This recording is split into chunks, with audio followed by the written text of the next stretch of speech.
നിയമസഭാ തെരഞ്ഞെടുപ്പിന്റെ പരസ്യ പ്രചാരണം നാളെ അവസാനിക്കും. ദേശീയ നേതാക്കൾ ഉൾപ്പെടെ സംസ്ഥാനത്ത് പര്യടനം നടത്തുന്നതിനാൽ പ്രചാരണം ആവേശ കൊടുമുടിയിലാണ്. മൂന്നാം ഘട്ട പ്രചാരണത്തിനായി രാഹുൽ ഗാന്ധി ഇന്ന് തൃശൂർ, പാലക്കാട് ജില്ലകളിലെത്തും. കണ്ണൂർ, മലപ്പുറം ജില്ലകളിലാണ് പ്രിയങ്ക ഗാന്ധിയുടെ പരിപാടികൾ.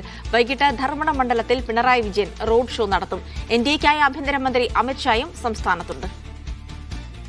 സുനിൽ ഐസക് തിരുവനന്തപുരത്ത് നിന്ന് വിവരങ്ങൾ നൽകും. സുനിൽ, അപ്പോൾ അവസാന ലാപ്പിലേക്ക് തെരഞ്ഞെടുപ്പ് പ്രചാരണം കടന്നതോടെ ദേശീയ നേതാക്കൾ അടക്കം എത്തുന്നു. അങ്ങനെ സജീവമായ ഒരു കൊട്ടിക്കലാശത്തിലേക്ക് നീങ്ങുകയാണ് സംസ്ഥാനത്തെ തെരഞ്ഞെടുപ്പ് പ്രചാരണങ്ങൾ. ജിൽസി, നിയമസഭാ തെരഞ്ഞെടുപ്പിന്റെ പരസ്യ പ്രചാരണത്തിന് തിരശ്ശീല വീഴാൻ ഇനി ബാക്കിയുള്ളത് മണിക്കൂറുകൾ മാത്രമാണ്. നാളെ വൈകിട്ട് 6 മണിയോടുകൂടി പരസ്യ പ്രചരണം അവസാനിക്കുകയാണ്. പിന്നീട് ഒരു ദിവസം നിശബ്ദ പ്രചരണം കഴിഞ്ഞാൽ സംസ്ഥാനം പോളിംഗ് ബൂത്തിലേക്ക് എത്തും. സ്വാഭാവികമായും മുന്നണികളുടെയും സ്ഥാനാർത്ഥികളുടെയും നെഞ്ചിടിപ്പേറുന്ന മണിക്കൂറുകളിലാണ് ഇനി കടന്നുപോകാൻ പോകുന്നത് എന്നത് വസ്തുതയാണ്. അതിനു മുമ്പ് പരമാവധി വോട്ടർമാരെ നേരിൽ കാണാനും അവരുടെ മനസ്സിലേക്ക് ഇടം പിടിക്കാനുമുള്ള ശ്രമത്തിലാണ് മുന്നണികളും സ്ഥാനാർത്ഥികളും ഒക്കെ ഉള്ളത്.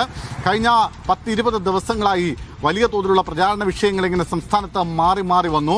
അതിൽ BJP ഡീല്, SDPI ബന്ധം, ഒപ്പം വയനാട് പുനരധിവാസം, അങ്ങനെ പല വിഷയങ്ങൾ. ഏറ്റവും ഒടുവിൽ PK കൃഷ്ണദാസിന്റെ വിവാദ പരാമർശങ്ങളിൽ വരെ എത്തി നിൽക്കുന്നു അത്തരം കാര്യങ്ങൾ. മാത്രമല്ല BJP ഏറ്റവും ഒടുവിൽ ഒരു ആരോപണം ഉയർത്തിക്കൊണ്ടുവരുന്നുണ്ട്. അതായത് UDF അധികാരത്തിൽ വന്നാൽ ഉപമുഖ്യമന്ത്രി സ്ഥാനം ആവശ്യപ്പെട്ട് ലീഗ് രംഗത്തെത്തുമെന്ന ആരോപണത്തിലേക്ക് എത്തുന്നു.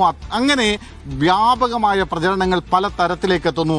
UDFനെ സംബന്ധിച്ച് അവർക്ക് ഈ തെരഞ്ഞെടുപ്പ് എന്ന് പറയുന്നത് അവരുടെ ഒരു ജീവൻ മരണ പോരാട്ടമാണ്. ആ പാർട്ടിയുടെ മുന്നണിയുടെയൊക്കെ നിലനിൽപ്പിന്റെ പ്രശ്നമാണ്. അതുകൊണ്ട് ഏത് തരത്തിലും അധികാരത്തിലേക്ക് തിരികെ എത്താൻ, മടങ്ങിയെത്താനുള്ള ഒരു ശ്രമമാണ് അവരുടെ ഭാഗത്ത് നിന്ന് ഉണ്ടായിക്കൊണ്ടിരിക്കുന്നത്. അതിന് 5 ഗ്യാരണ്ടികളടക്കം നിരവധി വാഗ്ദാനങ്ങളും പ്രഖ്യാപനങ്ങളും അവരുടെ മുമ്പിലുണ്ട്.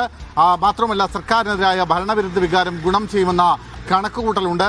മാത്രമല്ല അതിനൊപ്പം ശബരിമല അടക്കമുള്ള വിഷയങ്ങളും ഈ തെരഞ്ഞെടുപ്പിൽ ഗുണം ചെയ്യുമെന്ന് അവർ പ്രതീക്ഷിക്കുന്നു, അവർ കണക്ക് കൂട്ടുന്നു. പക്ഷേ അപ്പുറത്ത് മറുഭാഗത്ത് LDF ആവട്ടെ ഒരു ചരിത്ര നേട്ടത്തിലേക്ക്, ഒരു 3ാം തുടർഭരണത്തിലേക്ക് എത്താനുള്ള ശ്രമമാണ് നടത്തുന്നത്. അതിന് അവരുടെ മുന്നിലുള്ളത് 10 വർഷക്കാലത്തെ ഭരണ നേട്ടങ്ങളും വികസന പ്രവർത്തനങ്ങളും ഒക്കെയാണ്. BJPയെ സംബന്ധിച്ച് എങ്ങനെയെങ്കിലും അക്കൗണ്ട് തുറക്കുക എന്നതാണ് അവരെ സംബന്ധിച്ചുള്ള ഒരു പ്രധാനപ്പെട്ട വിഷയം.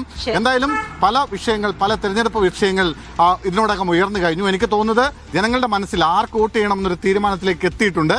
ഇനി പോളിംഗ് ബൂത്തിലേക്ക് എത്തിയാൽ മതിയെന്നാണ് ജിൽസി.